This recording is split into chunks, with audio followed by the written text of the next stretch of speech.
안녕하십니까. 사랑하고 축복합니다.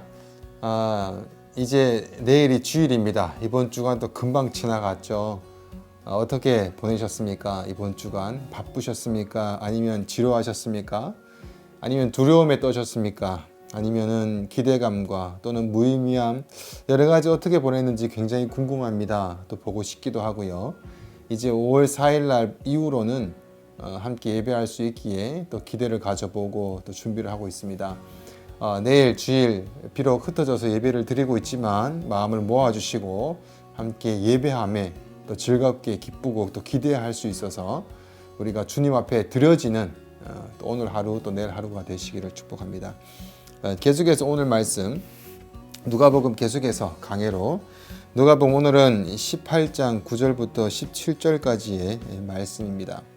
18장은 우리가 어제도 보았듯이 어떤 스토리가 있죠. 어떤 내용들이 세 가지 내용이 등장하는데 어제는 불의한 재판장에 대한 비유가 들어왔고 오늘은 두 사람의 기도가 있습니다. 한 사람은 바리새인이고요. 한 사람은 세리입니다. 예수님께서 그 두 사람의 비유를 들으시면서 또 말씀하시고 그 후에 보면은 어린아이 15절부터는 이런 어린아이가 나한테 오는 것을 금하지 말라라고 하시면서 천국은 이러한 자들의 것이다 라고 말씀해 주세요.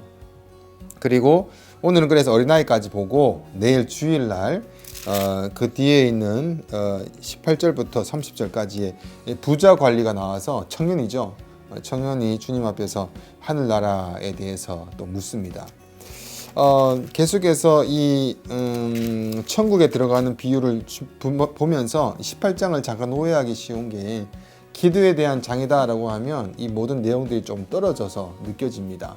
그렇게 묵상하셔도 괜찮습니다. 하지만 이 18장에서 하나님 나라로 이렇게 중점을 두고 말씀하시는 것을 연결해서 보면 또 다른 은혜가 또 있고 다르게 성경을 또 볼 수가 있습니다. 좀 더 깊게 들어갈 수가 있겠죠. 어제의 내용과 좀 연결해서 보자면 어제는 불의한 재판관이 나왔죠. 불의한 재판관, 하나님을 두려워하지 않고 또 사람을 무시하는 정말 그런 재판관, 세상적인 이런 재판관 중에서도 가장 악독한 재판관이라고 할 수 있는데 이 사람에게 한 과부가 와서 정당한 내용으로 계속해서 물었을 때에 그가 너무나 괴로워서 귀찮아서라도 그것을 들어준다. 하물며 너희를 사랑하시는 극에 대한 비교죠. 하나님께서 왜 너희들이 구하는 것을 들어주지 않겠느냐. 그래서 낙심하지 말고 계속해서 구하라 라고 하는 것이 기도에 대한 내용으로 볼 수 있지만 다가올 하나님 나라로도 볼 수 있습니다. 왜냐하면 맨 마지막에 하셨던 말씀이 내가 너희에게 이르노니 속히 그 원한을 풀어주시리라 들어주신다. 그러나 인자가 올 때에 세상에서 믿음을 보겠느냐 하시나면서 종말론적인 얘기들을 끄집어내십니다. 그래서 이 종말론적인 얘기를 끄집어내면서 너희들이 마지막 때에 왔을 때 하나님과 예수 그리스도의 관계죠. 기도는 관계적인 관계로 계속해서 낙심하지 말고 가야 되는데 그것이 흔들리는 것은 믿음이 흔들림입니다. 그래서 너희들이 이 세상 가운데 예수 그리스도에 대한 그 은혜를 가지고 하나님 나라를 내가 소유한 자로서의 삶을 확장해 나가면서 살아갈 때에 마지막 종말 때 왔을 때에 너희들의 그 관계, 예수 그리스도에 흔들리지 않았던 그런 믿음과 하나님에 대한 그런 모든 관계를 통해서 너희들에게 하나님 나라가 너희들의 것이 되지 않겠느냐라는 것이죠. 그러면 결국 하나님 나라에 대한 것은 관계에 대한 얘기를 말씀해 주시는 것입니다. 낙심하지 말라. 예수님과의 관계이며 흔들리지 않고 믿음으로 낙심하지 않고 관계를 가지고 가는 것. 그럼 그 관계가 어떤 관계냐라고 묻는 것이 되겠죠. 이런 관점에서 하나님 나라는 어떤 자들의 것인가를 계속해서 말씀해 주십니다. 어떤 관계인가? 하나님 나라는 어떤 관계인가라는 것을 계속해서 말씀해 주시는 것이죠. 9절부터 이제 본문으로 들어가 봅니다. 또 자기를 의롭다고 믿고 다른 사람을 멸시하는 자들에게 이 비유로 말씀하시되 처음에 어제는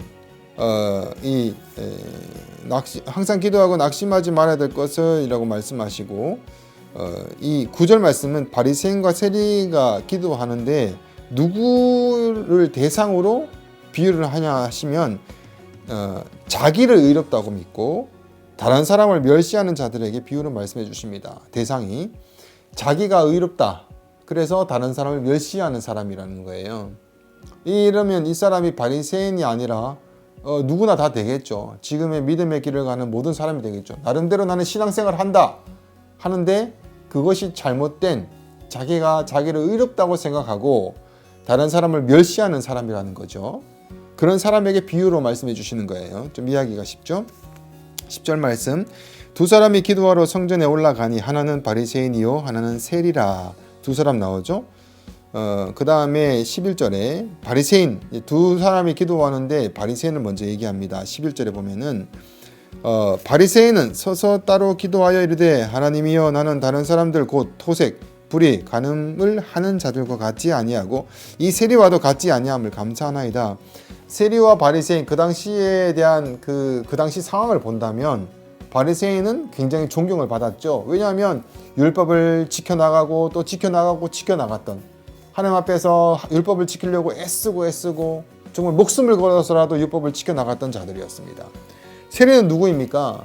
세리는 바리새인 중에서 뽑혀가지고 그 세금을 막 걷어가지고 갖다 바치는 사람이지 않습니까? 많이 갖다 바치면 바칠수록 칭찬을 받고 남은 것은 자기 것이었습니다. 그래서 사람들에게 무리하게 세금을 많이 걷었기 때문에 그 다음에 가난한 자들에게도 악착같이 긁어냈기 때문에 그 당시에는 평판이 굉장히 안 좋았습니다. 악질 중에 악질이었죠. 이 두 사람 당연히 바리새인과 세리에 대한 이 기도 당연히 사람들은 바리새인이 좋은 사람이라고 생각했을 것입니다. 그래서 그런지 몰라도 바리새인은 세리와 같지 않게 됨을 너무나 감사했다라고 합니다. 그리고 따로 기도했다라는 것은 그 당시 바리새인들이 들어가는 기도 초소가 따로 있었습니다. 그리고 토색, 불의, 간음 다른 사람들이 이렇게 했는데 난 그렇게 하지 않았습니다. 좋은 거죠. 당연히 그렇게 해야 되는 것입니다. 12절에 보면은 나는 1회에 2번씩 금식하고 또 소득의 11조를 드리나이다. 1회에 2번씩 금식했다는 것은 지금으로 보면 월요일과 목요일로 볼 수가 있죠. 2번을 금식했습니다. 또 소득의 11조를 드렸습니다. 좋은 신앙생활을 하고 있는 것이죠. 13절 말씀이 이제 세리입니다. 세리는 멀리 서서 감히 눈을 들어 하늘을 쳐다보지도 못하고 다만 가슴을 치며 이르되 하나님이여 불쌍히 여기소서 나는 죄인이로소이다 하였느니라. 여기서 굉장히 자기가 자신을 잘 아는 것처럼 느껴집니다. 그죠? 나는 죄인입니다. 어떻게 서서 이렇게 내가 기도할 수 있겠습니까? 그 다음에 이렇게 해서 두 사람을 소개하죠. 중요한 건 예수님께서 말씀하십니다. 14절입니다. 내가 너희에게 이르노니 이에 저 바리새인이 아니고 이 사람이 의롭다 하심을 받고 누구입니까? 세리가 의롭다 하심을 받고 그의 집으로 내려갔느니라. 무릇 자기를 높이는 자는 낮아지고 자기를 낮추는 자는 높아지리라 하시니라 라고 하시면서 높낮이를 얘기하십니다. 성경에서 낮아진다는 것은 겸손을 얘기하잖아요. 그죠? 여기서 예수님께서 말씀하시는 의롭다의 기준과 바로 이 세상 사람들이 얘기하는 의롭다의 기준, 또 내가 생각하는 의롭다의 기준을 우리가 잘 봐야 됩니다. 제일 중요한 건 무엇입니까? 예수님께서 말씀하시는 의롭다라는 기준이 되겠죠. 예수님의 말씀 가운데 조금 뜻하신 바에 대한 의미가 좀 더 들어있는 것이 뭐냐면 이에 저 바리새인, 그 다음에 이 사람이 의롭다라고 하면서 거리감을 보게 하십니다. 예수님과 가까이 있는 것은 세리고 멀리 있는 것은 바리새인으로 뜻하고 얘기를 하십니다. 13절에 보면은 이 세리에 대한 자세가 나오죠. 멀리 있어서 감히 눈을 들어 죄인이니까 하늘을 보지 못하고 다만 가슴을 치며에서 제 성경에서 해석 보면은 가슴은 죄의 자리로 간주되었다. 따라서 이 행동은 비통함과 뉘우침을 상징한다. 뉘우침으로 있었다라는 거죠. 가슴을 치며 이르되 하나님이여 불쌍히 여기소서 나는 죄인이로소이다 라고 합니다. 세리는 나의 하나님의 이 긍휼의 자비가 필요한 존재인 줄 알고 기도한 자입니다. 그래서 의롭다라고 칭해 주십니다. 하나님의 긍휼하심과 자비를 구하는 것입니다. 바리새인의 의는 말씀대로 세워지는 의처럼 보입니다. 하지만 자기가 남을 비교했을 때 세워지는 자기의 의라는 거죠. 비교입니다. 하나님 말씀대로 난 세웠습니다. 저 사람보다는 내가 말씀을 더 지켰지 않습니까? 율법대로 그는 지킨다고 얘기했습니다. 그래서 이 세리는 마칠 때에 나는 죄인으로서이다 라고 마치고요. 바리새인은 11절에 보면 서서 따로 기도하여 이르되 하나님이여 나는 다른 사람들 곧 토색, 불의, 간임하는 자들과 같지 아니하고 이 세리와도 같지 아니함을 감사하나이다 라고 하면서 이 기도는 감사로 끝납니다. 다른 사람과 같지 않다라는 거죠. 이제 좀 뭐가 좀 이렇게 보이십니까? 우리가 처음에 보았던 9절 말씀에 또 자기를 의롭다 믿고 다른 사람을 멸시하는 자들에게 또 이 비유로 말씀해 주십니다. 다른 사람을 멸시하고 자기가 자기 스스로 의롭다. 바리새인들은 다른 사람을 비교했을 때 나는 저 사람보다 낫습니다 라는 거죠. 그래서 감사합니다 라는 거였습니다. 스스로 의롭다고 믿는 자들이었습니다. 이 바리새인들은 나는 틀린 적도 없고 나는 맞고 나는 정당하고 나는 성경적이다 라고 말하는 사람들입니다. 틀릴 수도 있습니다. 그래서 내가 틀림을 알고 내가 올바르지 않는 것을 알면 내가 죄인과 악인임을 깨닫는 것이 바로 복이지 않습니까? 성경에 수많은 의인이라고 칭함받는 모든 자들도 모두 죄인이었고 하나님 앞에서 다 무너진 자들이었습니다. 말도 안 되는 범죄를 저질렀던 것을 알고 있습니다. 결국 그들은 자신의 무너진 가운데 그 죄악 가운데 나는 내 안에서 선한 것이 전혀 나올 수가 없구나라는 것을 발견하고 하나님께 은혜를 구하고 도움을 구하고 결국은 메시아를 구하는 갈망에까지 이르게 됩니다. 아브라함, 야곱, 다윗, 예수님의 제자들 또 바울의 얘기까지 모두가 그러합니다. 그러면서 결국 나는 죄인으로서이다 메시아를 열망하고 갈망하며 더욱더 겸손하게 주님을 의지하는 삶을 살아갑니다. 모두가 겸손하게 하나님을 사랑하고 이웃을 섬겼던 자들입니다. 자, 이제 우리의 의의 기준을 어디다 두었냐라는 것을 좀 되돌아봐야 되겠죠. 율법의 핵심, 말씀의 핵심이 무엇입니까? 바리새인들이 끝까지 의라고 지켜져 갔던 그 율법의 핵심은 무엇입니까? 하나님을 사랑하고 그 이웃을 내 몸과 같이 사랑해야 됨이 그 율법의 핵심이었던 것입니다. 비교하는 것이 아닙니다. 교회는 가장 중요하게 보아야 하는 것, 서로를 사랑하고 용납해주고 받아들이는 것, 잘못했을 때 용서를 구할 때에 그 용서를 받아주는 것이지 않습니까? 서로 비교해서 내 의를 내서는 난 그래도 저보다 낫다. 거기서 겁니다. 그런 것이 아니지 않습니까? 주님 앞에, 사랑 앞에, 또 십자가 앞에 우리를 어떻게 용서하시고 용납하셨는지를 우리가 올바로 안다면 우리는 다시 우리의 삶을 되돌아보면서 우리의 의가 과연 무엇인가를 되돌아봐야 됩니다. 사랑하라고 주신 말씀, 이 율법으로 이웃을 치고 누르며 멸시하는 것이 아니다라는 것이죠. 세리가 의롭다라고 말씀하시게 된 것은 바로 세리가 자기 자신은 나는 죄인인 줄 알았다는 것입니다. 그래서 감히 멀리 서서 눈을 들어 하늘을 쳐다보지도 못하고 다만 가슴을 치면서 그랬다는 것입니다. 바리새인은 서로 비교하면서 난 저보다 나음을 감사합니다라고 했던 기도입니다. 다르지 않습니까? 하나님의 자비와 긍휼 앞에 세리는 서 있었던 것입니다. 그리고 예수님은 그를 보면서 의롭다라고 말씀해 주십니다. 우리가 쌓고 있는 것이 무엇입니까? 여러분이 쌓고 있는 그 의가 무엇입니까? 여러분은 의를 쌓는 것 어떤 것입니까? 하나님의 긍휼 앞에 서가는 것이 바로 오늘의 의롭다라는 것입니다. 그 의로운 자가 드러난 것이 바로 하늘의 나라입니다. 그런 관계를 가지고 하나님 나라에 대해서 이런 관계를 가진 자가 들어간다라고 말씀해 주시는 것이죠. 그 뒤에 어린아이 비유가 나옵니다. 15절부터 17절까지 나오는데 더 확실하게 얘기를 해주시는 것이죠. 15절 17절 볼까요? 사람들이 예수께서 만져주심을 바라고 자기 어린아이를 데려오매 제자들이 보고 꾸짖거늘 예수께서 그 어린아이들을 불러 가까이 하시고 이르시되 어린아이들이 내게 오는 것을 용납하고 금하지 말라. 하나님의 나라가 이런 자의 것이니라. 내가 진실로 너희에게 이르노니 누구든지 하나님의 나라를 어린아이와 같이 받아들이지 않는 자는 결단코 거기 들어가지 못하리라 하시니라 라고 말씀하십니다. 어린아이와 같아야 천국에 들어간다. 하늘나라가 그들의 것이다 라고 말씀해 주십니다. 같은 말씀이죠. 하나님 나라가 이런 자들의 것이다. 어린아이가 무엇입니까? 어린아이가 뜻하는 내세우는 바가 무엇입니까? 때묻지 않은 순수함, 또 착함 이런 것입니까? 그럴 수도 있습니다. 하지만 아닌 아이들도 있지 않습니까? 주일학교 교사 그 학교에 초등학교 교사들, 유치원 교사들한테 아이들이 착하냐고 물어보십시오. 착한 아이들만 있는 것은 아닐 것입니다. 이게 뜻하는 바가 뭐냐면 어린아이는 스스로 존재할 수가 없습니다. 의존적인 존재입니다. 스스로 살아갈 수가 없습니다. 그래서 부모가 그들을 양육하고 키워내야 됩니다.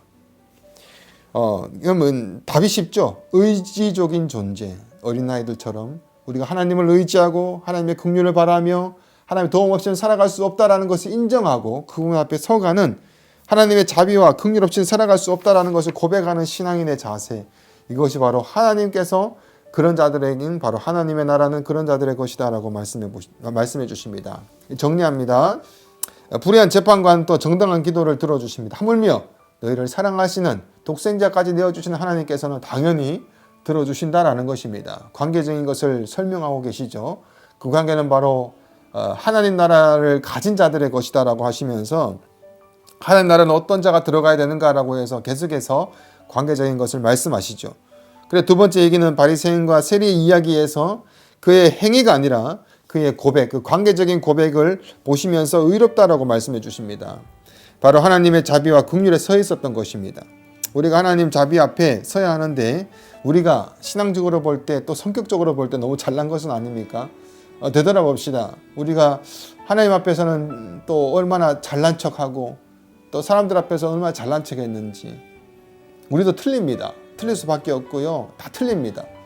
말씀밖에 없고요. 우리가 신앙을 살아가면서 신앙생활을 하면서 드러나는 것은 부족함밖에 없습니다. 하나님께서 우리를 긍휼하게 여기시고 도와주셔야지 된다라는 것만 우리 신앙 안에 가득 차는 것이 바로 신앙의 성숙입니다. 신앙이 많이 쌓여서 내가 뭔가 능력이 나타난다, 이것이 아니라 신앙생활의 성숙은 바로 십자가의 복음 앞에 우리가 살 수밖에 없다라는 것을 깨닫는 것임을 우리가 기억하고 날마다 이런 자가 바로 어린아이와 같은 자, 하나님의 은혜 없이 살아갈 수 없음을 깨닫고 아는 자들이 바로 하나님께서 의롭다라고 칭하는 자임을 다시 한번 더 깨달으시고 되돌아보시고 또 내일 주일입니다. 주일 앞에서 주님 앞에 어떻게 예배드릴까, 나를 구원하여 주신 주님께 감사와 사랑과 넘치는 고마움, 정말 감사함으로 다시 한번 더 주 앞에서 예배하는 시간 되시기를 바랍니다. 그러면 기도하고 마칩니다. 하나님, 오늘 말씀 가운데 하나님의 관계를 다시 한 번 더 되돌아봅니다. 하나님과의 관계를 얼마나 많이 더 생각하고 또 고민하며 우리 신앙을 비춰보고 있는지요. 아니면 서로를 바라보면서 나는 저보다 낫다라는 마음에 신앙의 생활을 하고 있지는 않는지요. 어리석고 어리석게도 다른 사람을 멸시하면서 또 신앙적으로 무시하기도 하면서 내 신앙을 내세우는 경우는 있지는 않는지요. 하나님, 다시 한 번 더 우리의 신앙을 되돌아보면서 겸손하게 서로를 비교하는 것이 아니라 서로를 섬기는 하나님의 사랑의 공동체가 되어서 서로를 남을 나보다 낫게 여기며 서로를 섬기며 말씀 안에서 겸손하게 올바로 서갈 수 있도록 인도해 주시옵소서. 우리 교회가 이런 교회가 되길 원합니다.